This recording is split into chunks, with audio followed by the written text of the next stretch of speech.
নমস্কার বন্ধুরা, আমি অমৃতা সরাসরি উপস্থিত হয়েছি শুধুমাত্র আপনাদের জন্য। অবশ্যই আপনারা দেখছেন ডক্টর স্পেশাল এপিসোড এবং কেমন আছেন, ভালো থাকুন, সুস্থ থাকার উপায় এবং মিনিংফুল ওয়ে আউট নিয়ে আরো আরেকবার চলে এলাম শুধুমাত্র আপনাদের মাঝে।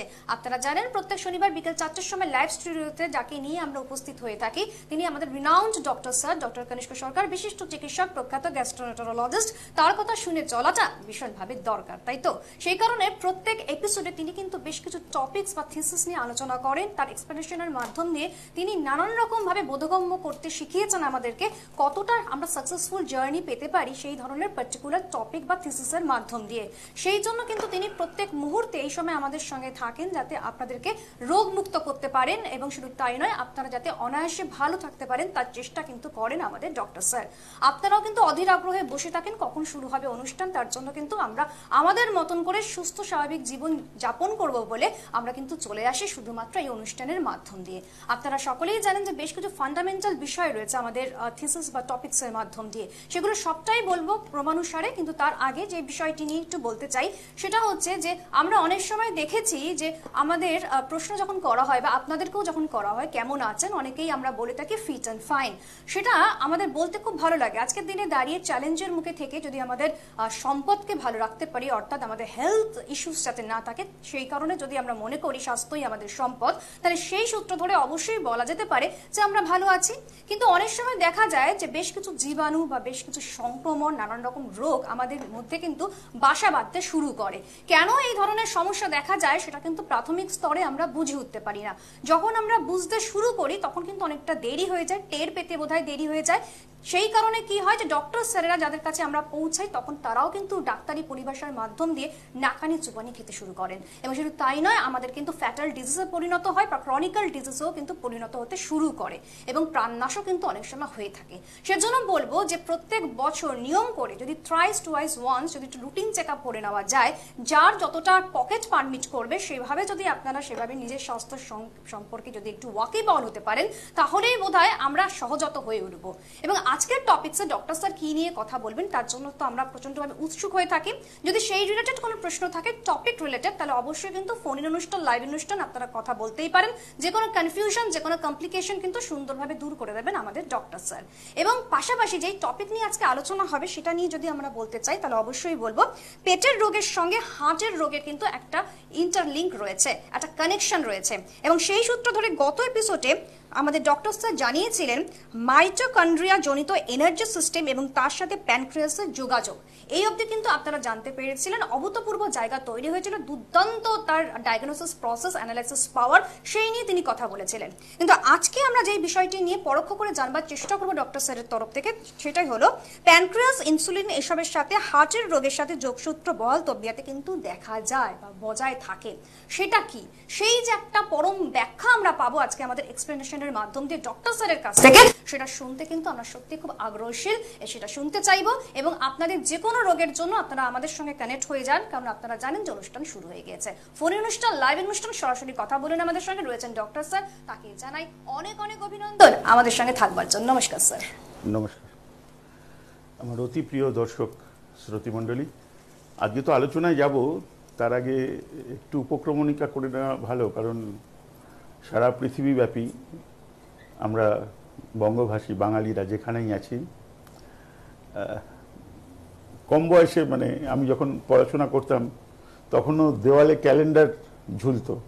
এখন তো লোকে মোবাইলে এরকম করে দেখে, তো দেওয়ালে ক্যালেন্ডারে আমরা কিন্তু একটা করে মানে আমাদের সময়কার ভাষায় ঢেরা দিতাম, মানে একটা করে কাটা দাগ।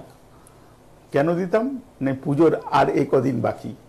আর বিশেষ করে আমরা যারা হোস্টেলে থেকে বড় হয়েছি তাদের কাছে আরও একটা বাড়তি পাওনা যে পুজোর ছুটি, মানে হোস্টেলে থেকে বাড়িতে যাব, সবার নানা রকম আমাদের প্ল্যান থাকতো।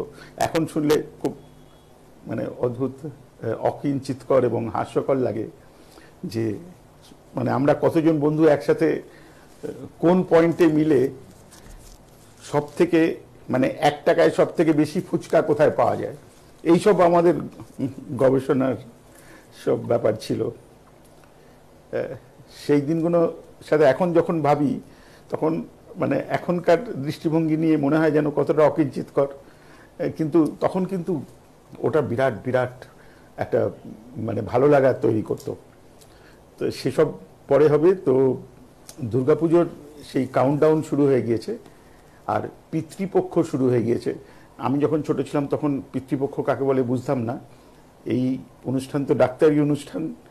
আমি যদি কেউ জানতে চান একটু নিজেরা জানবেন। কেন জানতে বলছি, এই ডাক্তারি অনুষ্ঠানের জন্য মানে from medical point of view Pitripaksha ব্যাপারটা কি একটু জানার দরকারও আছে।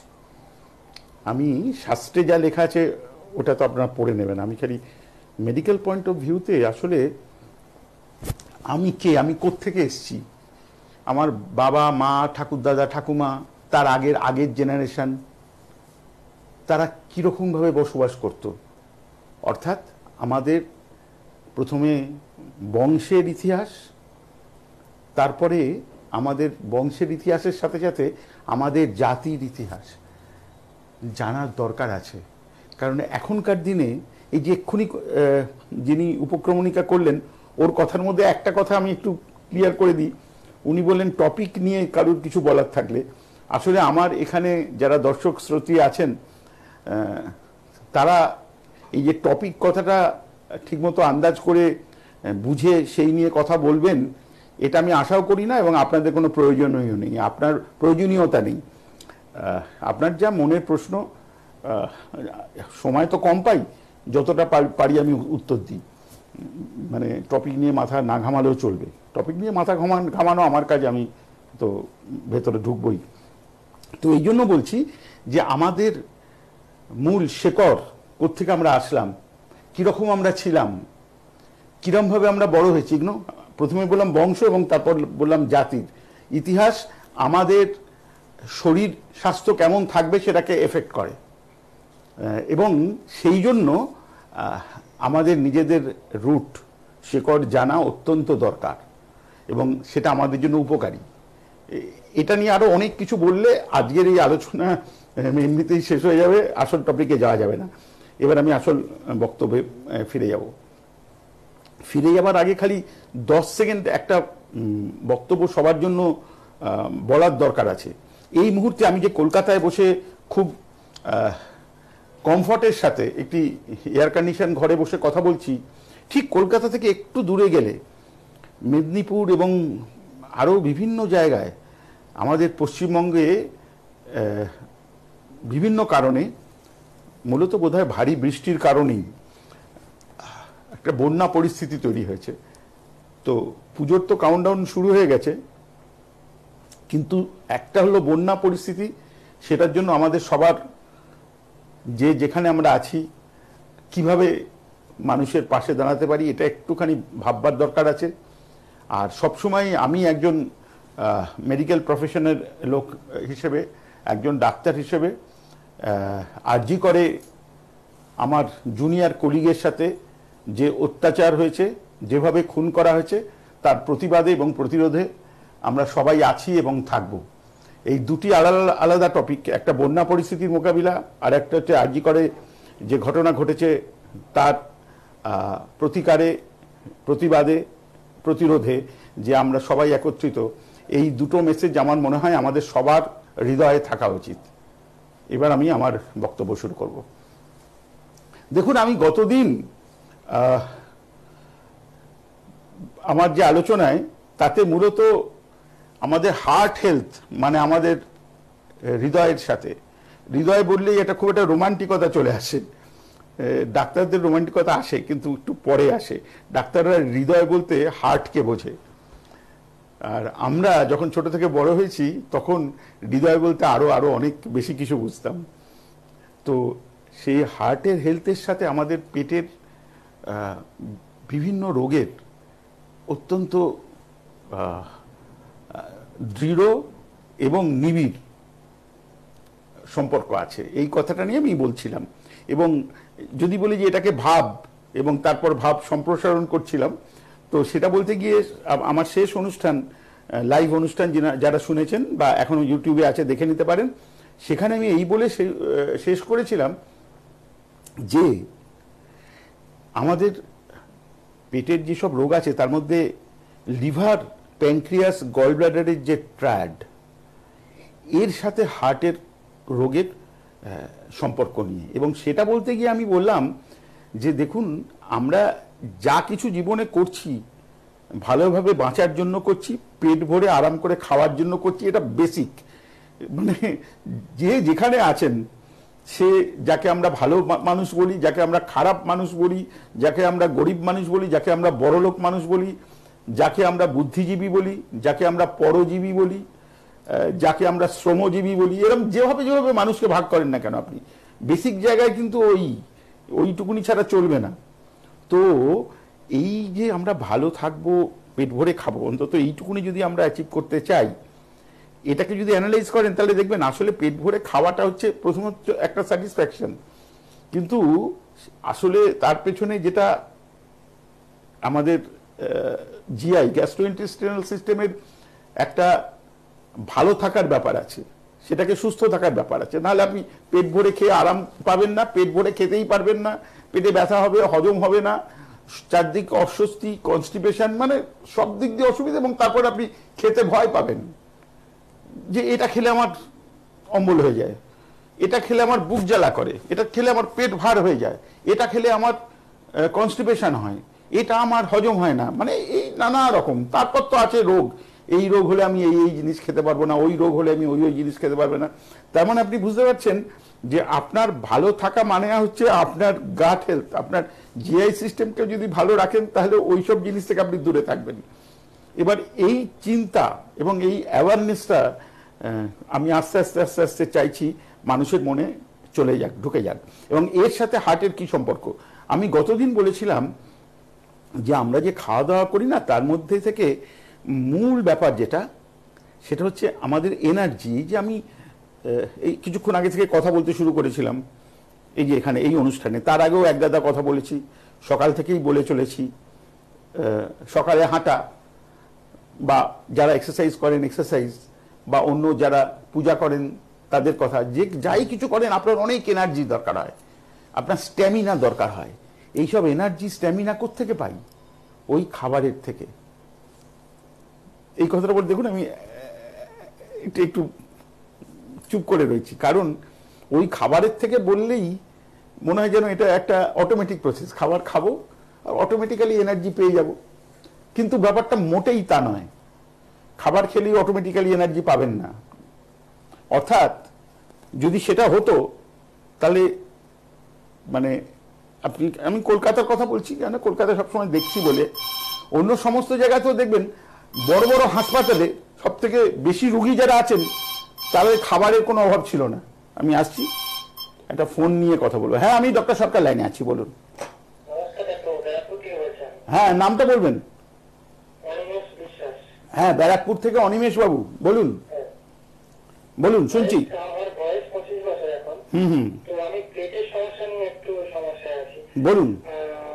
আসলে ঝাল জাতীয় কোনো জিনিস আমি খেতে পারি না। ঝাল বলুন বা রিচ বলুন, টোটালি সহ্য হয় না। সহ্য যে হয় না আপনি বোঝেন কি করে? পেট জ্বালা করে। ঠিক ঠিক। তো আপনি কি করছেন এ ব্যাপারে? এই জন্য কি করছেন আপনি? এই জন্য তো আমি কিছু করছি না, তবে বাড়ি থেকে অনেক সময় বলে যে জল বেশি করে খাওয়া, তাই সেটা নিয়মিত খাওয়া হয়, জলটা বেশি খাওয়া হয়। তো এখনো কোনো ডক্টর দেখানো হয়নি সেইভাবে। না, প্রথমে মানুষ যেটা করে সেটা, মানে আমি এতদিনের অভিজ্ঞতা থেকে বলছি, রুগীরা এসে প্রথমেই বলে আমি রান্নায় ওই শুকনো লঙ্কা একদম খাই না। মানে এই করে মানুষ শুরু করে না, যে আমার পেটে এরকম খেলে জ্বালা করে, ঝাল খেলে, ওই জন্য শুকনো লঙ্কা খাই না। তো আপনাকে এরকম কোনো পরামর্শ দেওয়া হয়েছে?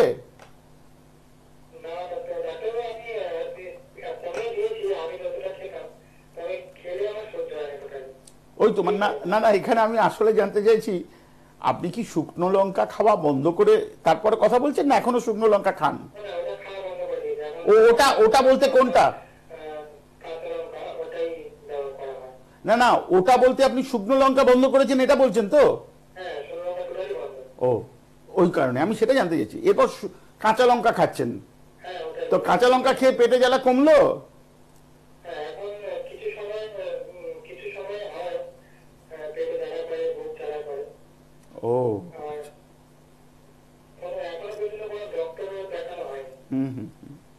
না, আপনার এত বড় কিছু হয়নি যে এক্ষুনি ডাক্তার দেখাতে হবে। দুটো খালি কথা বলে দিই, আপনি শুনছেন, লাইনে আছেন তো? শুনে নেবেন, এটা আমি সবাইকে বলছি। দেখুন, আমাদের যেই না ছোটবেলা থেকে আমারও এরকম মাথায় ঢুকিয়ে দেওয়া হয়েছিল যে শুকনো লঙ্কা খুব খারাপ, মানে পেটে সব নানা রকম অসুখ বিসুখ করে, কাঁচা লঙ্কা ভালো। কাঁচা লঙ্কা যে ভালো এই বিষয়ে কোনো সন্দেহ নেই, কাঁচা লঙ্কার বিরাট গুণ আছে, কিন্তু শুকনো লঙ্কারও গুণ আছে। এবং এই যে পেট জ্বালা করা আর তার সাথে লঙ্কার একটা সম্পর্ক তৈরি করা, এইখানে না একটু মানে ফিজিওলজিটা বোঝার ভুলের জন্য হয়। আসলে আপনার যে ঘটনাটা ঘটেছে মশাই, সেটা হলো খাবার বা জল থেকে আপনার একটা ইনফেকশন হয়েছে। এটাকে আমরা ক্যাম্পাইলোব্যাক্টার বা হেলিকোব্যাক্টার পাইলোরি ইনফেকশন বলি। এইটা যদি আপনি প্রমাণ করতে চান যে আমি যেটা বলছি ঠিক কিনা, আগেকার দিনে, আগেকার মানে এই ধরুন 2-4 বছর আগেও এর জন্য এন্ডোস্কোপি করতে হতো, গলায় নল দিয়ে পরীক্ষা করতে হতো। এবং তার সাথে আর একটা পরীক্ষা, আমরা ওই গলায় নল দিয়েই পরীক্ষা করে আমরা সেই পরীক্ষাটার নাম দিয়েছিলাম RUT, র্যাপিড ইউরিয়াস টেস্ট। তো সেই পরীক্ষা করে আমরা ওর হেলিকোব্যাক্টার বা ক্যাম্পেলোব্যাক্টার আমরা বলতাম পজিটিভ আছে, মানে ইনফেকশন আছে, তো সেইটা ধরতাম। এখনকার দিনে ওইসব করতে হয় না, একটা ব্রেথ টেস্ট। এখন আপনি রাস্তাঘাটে মোটরসাইকেল বা গাড়ি নিয়ে 8:30 নাগাদ কলকাতায় বা অন্য জায়গায় চললেই দেখবেন নাকা চেকিং হচ্ছে। ওখানে যারা আইন রক্ষককারী তাদের হাতে একটা ছোট্ট যন্ত্র আছে, তারা আপনাকে হাঁ করে একটু শ্বাস ছাড়তে বলবে, সেটা দিয়ে তারা দেখে নেবে, মানে ওইটা হচ্ছে অ্যালকোহল আপনি নিয়েছেন কিনা সেটা জানার জন্য। ঠিক ওই রকমই একটা যন্ত্র আমাদেরও আছে, সেই যন্ত্র দিয়ে আমরা বুঝতে পারি যে আপনার হেলিকোব্যাক্টার বা ক্যাম্পেলোব্যাক্টার পজিটিভ আছে কিনা। গলায় নল দেওয়ার আর দরকার নেই। অর্থাৎ আপনি ইচ্ছে করলে এই পরীক্ষাটা করে দেখেও নিতে পারেন, আর ইচ্ছে না করলে নাও করতে পারেন। যেটুকুনি করতে হবে সেটা হচ্ছে খাবার জলটা ফুটিয়ে ঠান্ডা করে খাওয়া, আর খেতে বসবার আগে, যেহেতু আমরা বাঙালিরা হাত দিয়ে খাই, ভালো করে সাবান দিয়ে হাত ধুয়ে তারপরে খেতে বসা। এটা করলে হয়তো কিছুদিনের মধ্যে নিজে ঠিক হয়ে যেতে পারেন। যদি ঠিক না হন তাহলে ডাক্তার দেখাতে হবে। আমার কথা বোঝা গেল? আর কিছু জানার আছে? বল।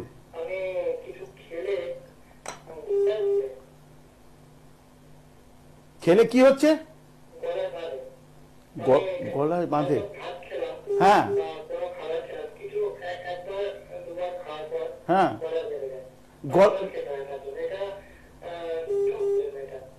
গলায় বাঁধে কথাটা ব্যবহার করছেন, এর মানে কি আমি আরো মানে গলায় আটকে যায় এটা বোঝাতে চাইছেন? না, গিলতে কষ্ট হয়, দুটো আলাদা জিনিস। গিলতে কষ্ট মানে একটা দলা মতো কিছু গলায় লেগে রয়েছে, যেটা গিললেও যাচ্ছে না, এরকম ফিলিং আমরা বলি বোলাস ফিল।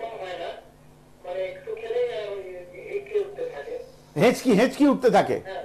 ও আচ্ছা আচ্ছা আচ্ছা আচ্ছা।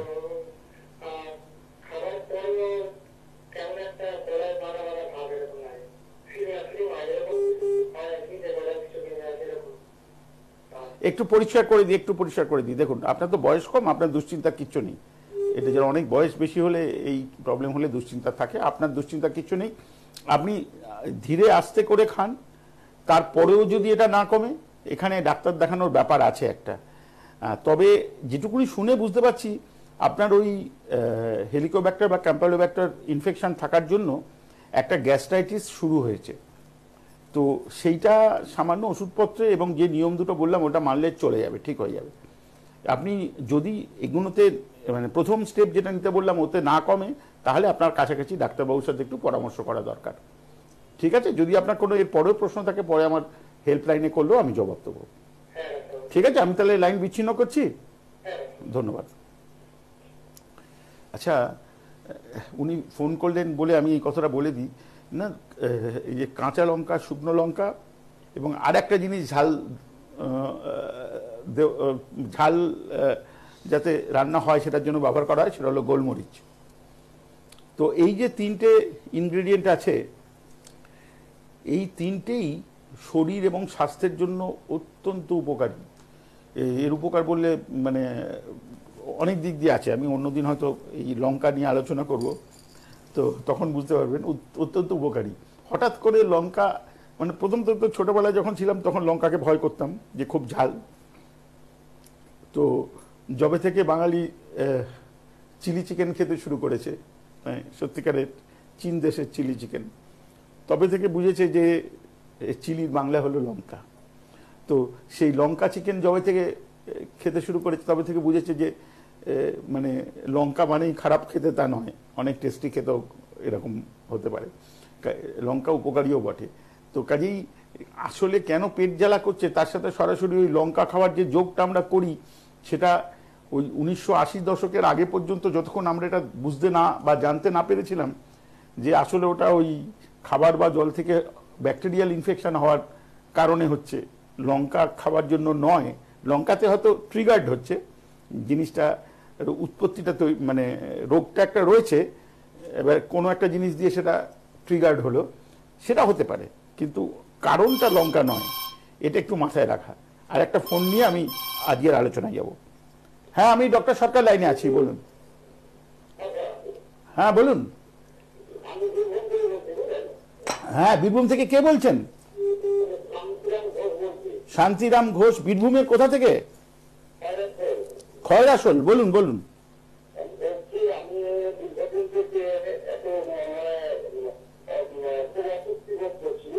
কেন কেন?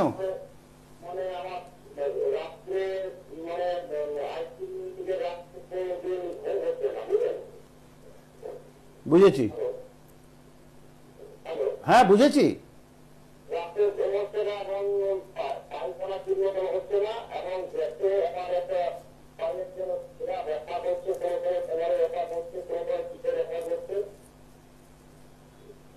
বুঝছি বুঝছি, শুনছি শুনছি। আর কিছু? আমি শুনতে পাচ্ছি।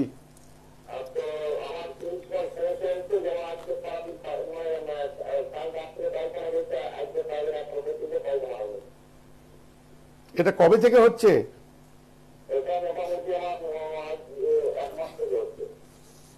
আপনার বয়সটা বলবেন।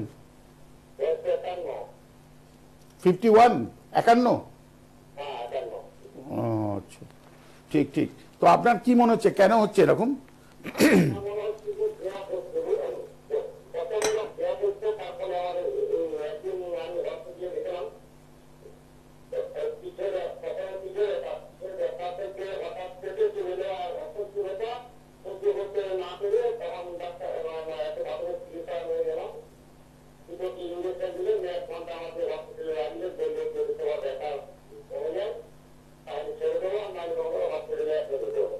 হ্যাঁ, এই তো। তো আপনার এই ব্যথাটা কি রাত্রে বেলার দিকে হয়েছিল না দিনের বেলার দিকে হয়েছিল? ও, তাহলে ইঞ্জেকশন কখন দিল?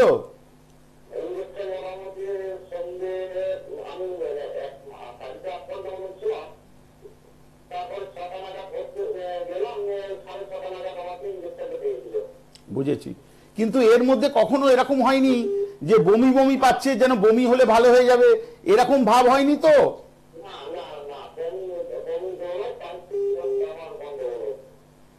বুঝেছি, ঠিক আছে।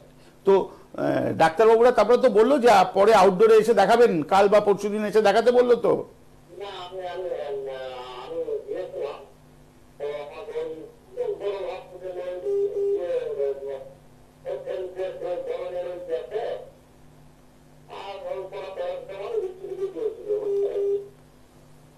ঠিক আছে শান্তিময় বাবু, এখানে পরিষ্কার করে বলে দিই যে এখানে আপনাকে এই যে আপনার 50 বছর 51 বছর বয়স হয়েছে, কনস্টিপেশনের প্রবলেম রয়েছে বললেন, মানে ওই পায়খানা হয় না যেটা আপনি বললেন আর কি।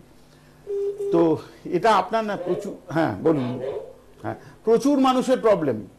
এবং প্রথম জিনিস যেটা মানে মানুষের মাথায় আসে সেটা হচ্ছে পায়খানাটা কি করে পরিষ্কার হবে। এবং এই মাথায় আসে এটা এটা যারা বিভিন্ন ওষুধপত্র তৈরি করেন বা এই সংক্রান্ত ব্যবসায় আছেন তারা জানেন। হ্যাঁ, আমি আসছি ওখানে। তো তারা জানেন বলে বিভিন্ন জায়গায় প্রচুর বিজ্ঞাপন দেখবেন যে এইটা একটা খেলেই আপনার পেট একদম পরিষ্কার, ওইটা মানে এমনভাবে পেট পরিষ্কার করে দেবে যে আপনি একদম মস্ত সুস্থ আছেন। এই করে আমি নাম করছি না, কারণ আমার থেকে বেশি নাম রুগীরা জানেন যে কত কত এরকম ওষুধ আছে। এবং ইনফ্যাক্ট ক্যাপসুল থেকে পাউডার মানে গুঁড়ো থেকে শুরু করে শিশি সিরাপ, এরকম নানা নানা রকম কিছু আছে। তো এগুলো পেট পরিষ্কার করার ওষুধ। আমি পেট পরিষ্কার করার ওষুধ ডাক্তার পরামর্শ বিনা নিজে থেকে ম্যাক্সিমাম 5 দিন খাওয়া যেতে পারে। আমি কোনোটার নাম বলছি না, না না বলিনি, কারণ আপনি তার আগে একটা রাইডার দিয়েছেন, মানে তার আগে একটা যোগ করে দিয়েছেন যে আমার সুগার আছে, অর্থাৎ সুগারের রোগীর ক্ষেত্রে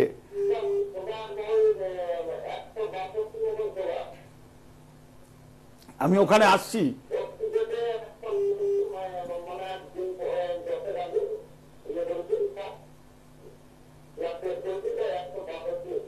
হ্যাঁ, তো এই যে ব্লাডটা টেস্ট করলেন সেটা খাওয়ার 2 ঘন্টা পরে না খালি পেটে? ও আচ্ছা, তাহলে এই যে 162 আসলো যখন, তখন কি আপনি সুগারের জন্য কোনো ওষুধের মধ্যে ছিলেন, মানে ওষুধ খেতেন না কোনো ওষুধ খান না? প্রথম ধরা পড়লো 162, কোনটা?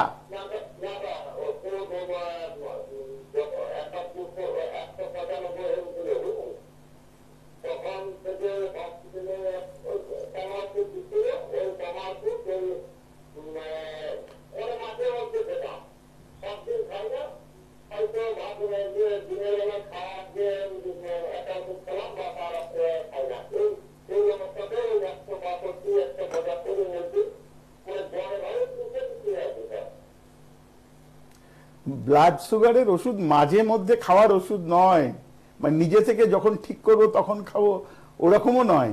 আবার ব্লাড সুগারের ওষুধ ওই 195 মিলিগ্রাম পিপি সুগার একবার দেখে সঙ্গে সঙ্গে শুরু করার বিষয়ও নয়। তো এটা নিয়ে পরে আলোচনা করবো। আপনার ক্ষেত্রে আমি খালি 2-3টে কথা বলে দিই পরিষ্কার, কারণ আমি যা বুঝতে পারছি যে একটু চিন্তায় একটু ভুল হচ্ছে। প্রথম যেটা এখান থেকে আমি করে দিতে পারি সেটা হলো এটা, যে এই যে আপনার মাথায় বা অনেকের মাথায় চিন্তা আছে যে পায়খানা পেলে পায়খানায় যাব, ওই চিন্তাটা দূর করে দিন। পাক আর না পাক প্রত্যেক দিন একটা সময় গিয়ে বসুন। আসলে আমরা যে স্টুল পাস করি, আমাদের যে পায়খানা হয়, সেটা একটা প্রতিবর্ত ক্রিয়া, বাংলায় মানে ইংরেজিতে আমরা রিফ্লেক্স অ্যাকশন বলি। তো ওইটা অভ্যেসের ব্যাপার, অভ্যেসটা করতে হবে। আর আমরা মানে এই জেনারেশনে কেমন যেন অনেকে শিখে গেছে যে পায়খানা পেলে পায়খানা যাব, ওটা নয়, বসতে হবে। এবং আপনি যেখানে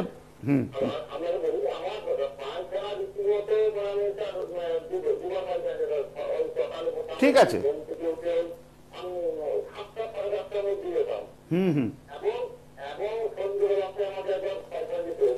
যান যান যান, ঠিক আছে ঠিক আছে। তো এইটা একটা। দ্বিতীয় হচ্ছে, মানে আপনি যেখানে থাকেন ওইখানে আমার 2-3 বার যাতায়াত আছে, তো ওইখানে না পুরুষ মানুষের মধ্যে একটু স্মোকিং এর হ্যাবিট দেখেছি, মানে সিগারেট বা বিড়ি খাওয়ার। আপনার মধ্যে ওইসব কোনো হ্যাবিট নেই তো?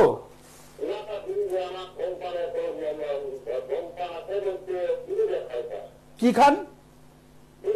বিড়ি খান। শুনুন, আপনাকে বলছি, মানে ওই জায়গাতে আমি দেখেছি প্রচুর মানুষ খান। তা আমি তো নিজে থেকে মানে চিনি না জানি না, কাউকে গিয়ে যদি বলি যে মশাই আপনি বিড়িটা খাবেন না, তা আমার উপর রেগে যাবে, তো ওই জন্য বলি না। আমি বলি হ্যাঁ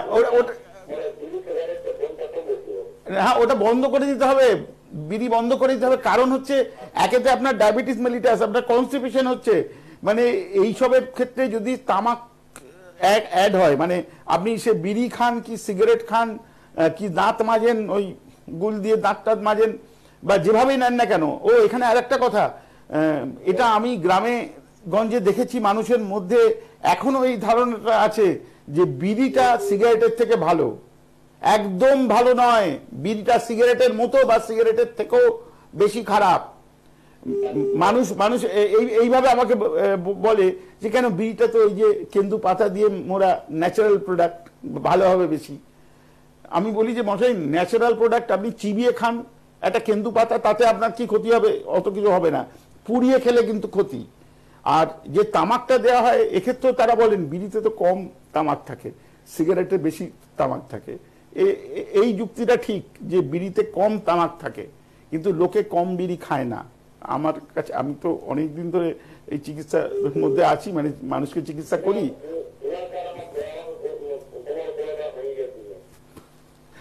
বুঝতে পেরেছি। তো আপনি নিজে একটা প্ল্যান নিন, 5 দিন হোক, 7 দিন হোক, 10 দিন হোক, বা বাঙালি আমরা সবাই মনে করি পুজো সামনে আসছে, অর্থাৎ পুজোর মধ্যে বন্ধ করে দিন, আর খাবেন না। এবং আপনি যেই বিড়িটা বন্ধ করবেন তখন আপনার প্রথম যে অসুবিধাটা হবে, দরকার হলে আমার হেল্পলাইন রইল, অসুবিধা হলে ফোন করবেন। সেই অসুবিধাটা হলো যে লোকের সকালবেলা বা যখন পায়খানায় যায় পায়খানা হয় না, আর মাথার যন্ত্রণা। হ্যাঁ না,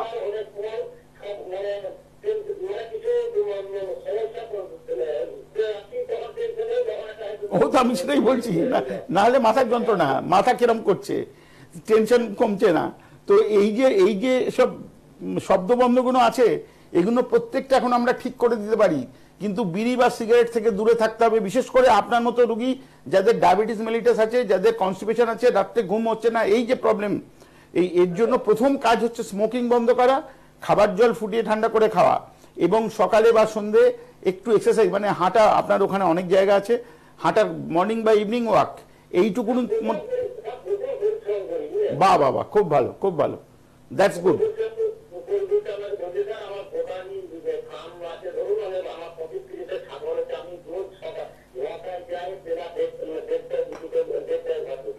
বাহ, ঠিক ঠিক, হ্যাঁ ঠিক ঠিক, খুব ভালো। আপনি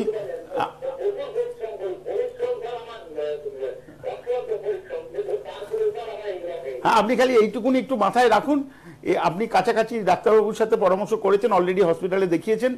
যদি পরে কোনো প্রশ্ন থাকে আমার হেল্পলাইনে ফোন করলে আমি উত্তর দেবো। হ্যাঁ, আমি ওখানে বলছি, এই এক্ষুনি বলছি, আপনি লাইনটা না কাটবেন না, আমি বলে দিচ্ছি।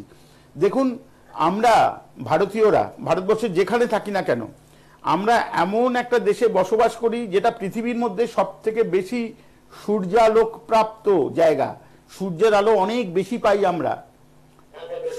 সূর্যের আলোটা আশীর্বাদ, নিশ্চয়ই, আমি অস্বীকার করি না, কিন্তু কোনো জিনিসের অত্যাধিক তো ভালো নয়।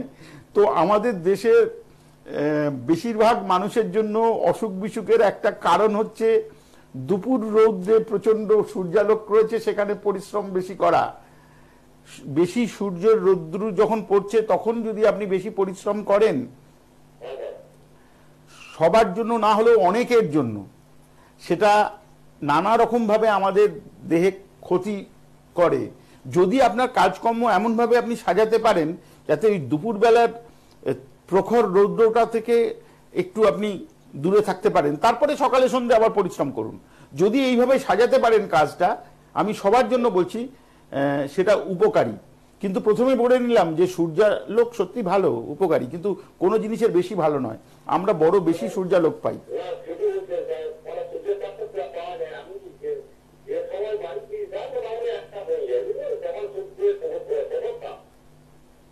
ঠিক আছে, এইটুকুনি বলে আমি আপনার সম্পর্কে যে কথাবার্তা শুরু করেছিলাম সেটা শেষ করতে চাইছি। যদি আপনার আরো কিছু বলার থাকে, আমি লাইন কাটছি না, আপনি বলুন যদি আর কিছু বলার থাকে, আর না হলে লাইন কাটবো আর কি। হ্যাঁ, এটার ব্যাপারে আমি বললাম যে দুপুরবেলা ঘুমানোর চেষ্টা না করা ভালো, একদম ঘুমানোর চেষ্টা করবেন না। আর রাত্রিবেলা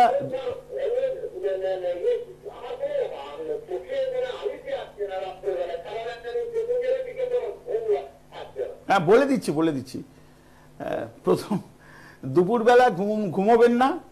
আর আগামীকাল, হ্যাঁ, আর আগামীকাল, পরশু এবং তরশু, এই 3টে দিন আপনি মনে করুন যে আমি রাত্রিবেলা গান শুনবো বা খবরের কাগজ বা গল্পের বই পড়বো, একদম ঘুমাবো না, 3টে রাত্রি না ঘুমিয়ে কাটাবো। তারপরে আপনি আমার হেল্পলাইনে ফোন করুন। আর যদি মনে হয় যে আপনি জেগে আছেন, তো তাতেও রাত্রিবেলা 12টা থেকে 1টা, 12টা, 1টা, 2টো, 3টে, 4টে, 5টা, 6টা, 6বার ফোন করুন হেল্পলাইনে, তাহলে আপনি জেগে আছেন বোঝা যাবে।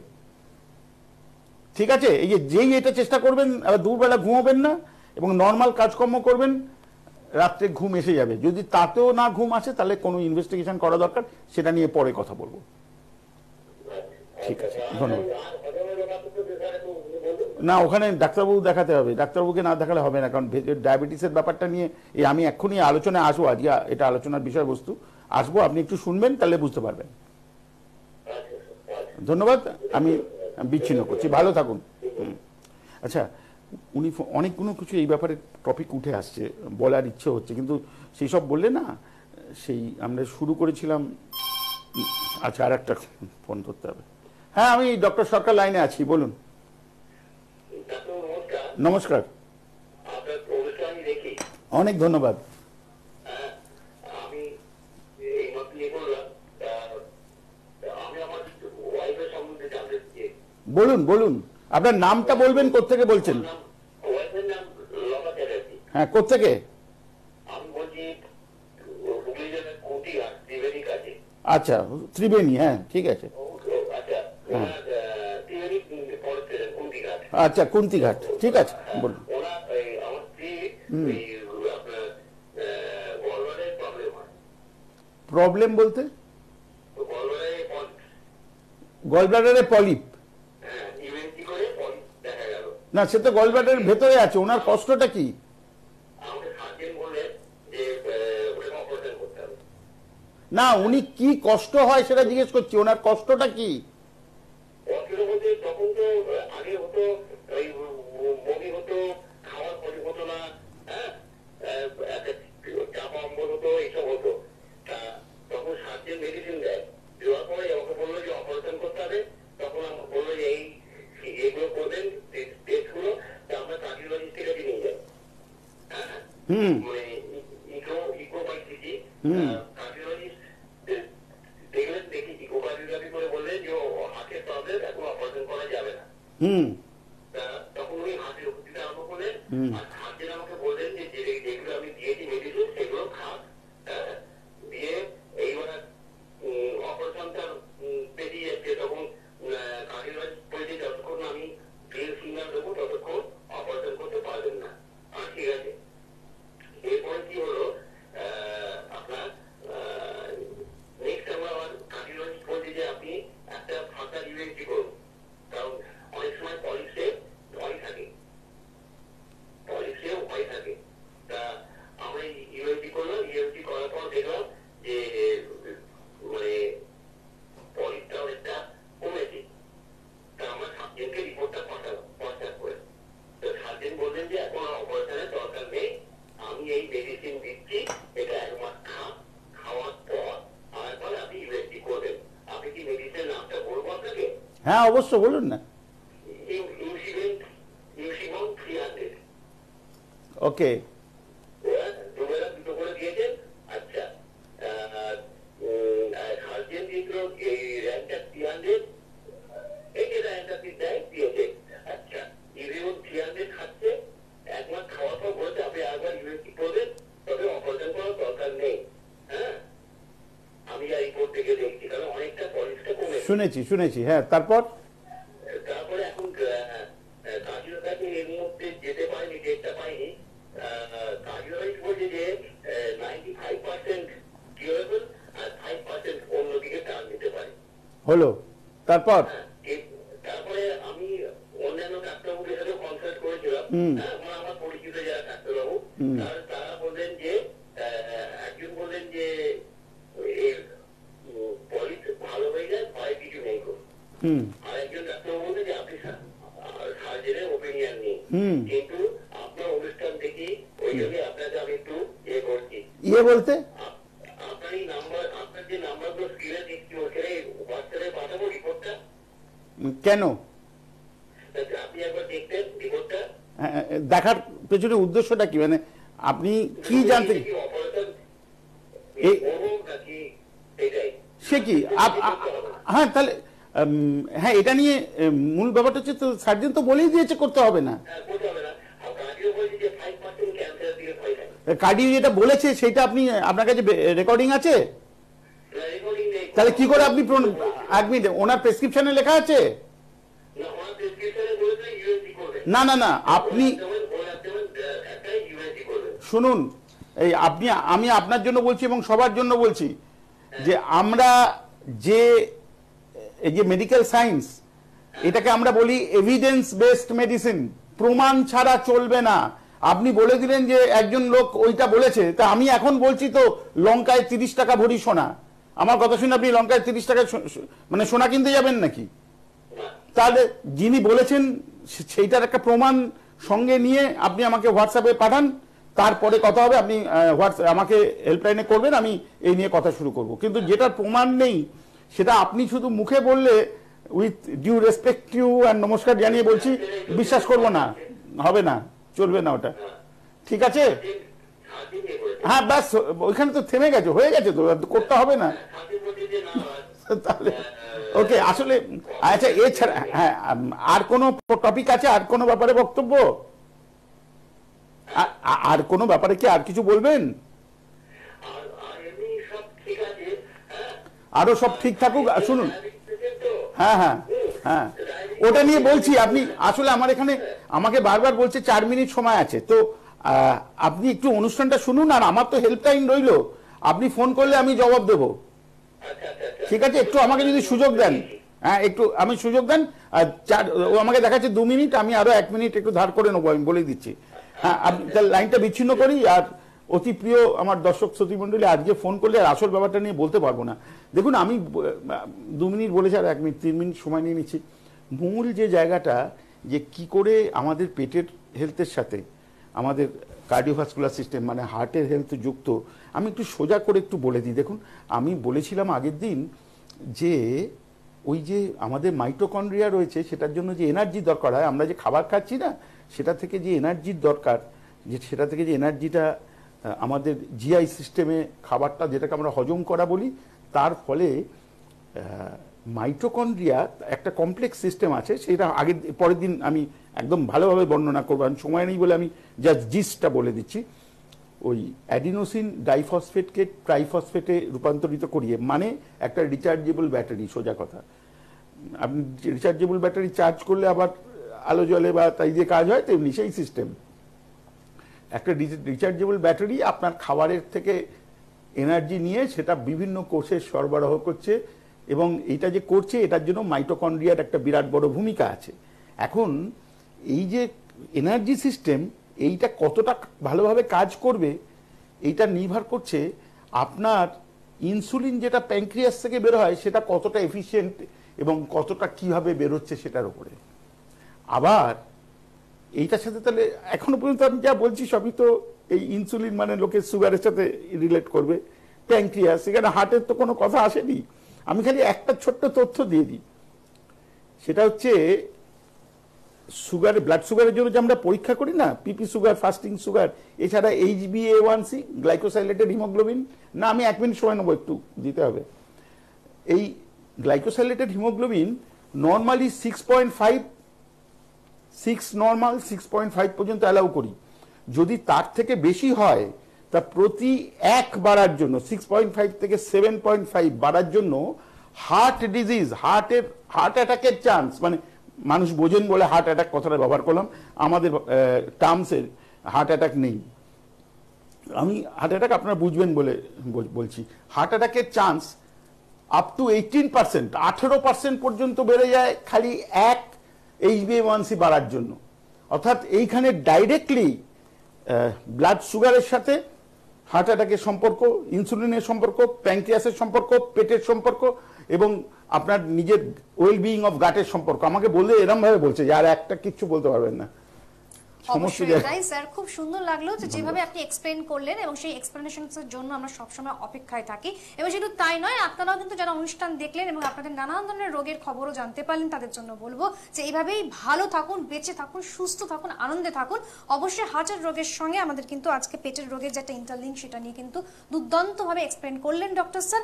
আজকে এখানে অনুষ্ঠান শেষ করছে, আবার সামনের এপিসোডে ঠিক এইভাবে চলে আসবো। ভালো থাকুন, সুস্থ থাকুন, আনন্দে থাকুন। ছিলাম অমৃতা, ধন্যবাদ জানাচ্ছি ডক্টর। নমস্কার নেবেন সবাই।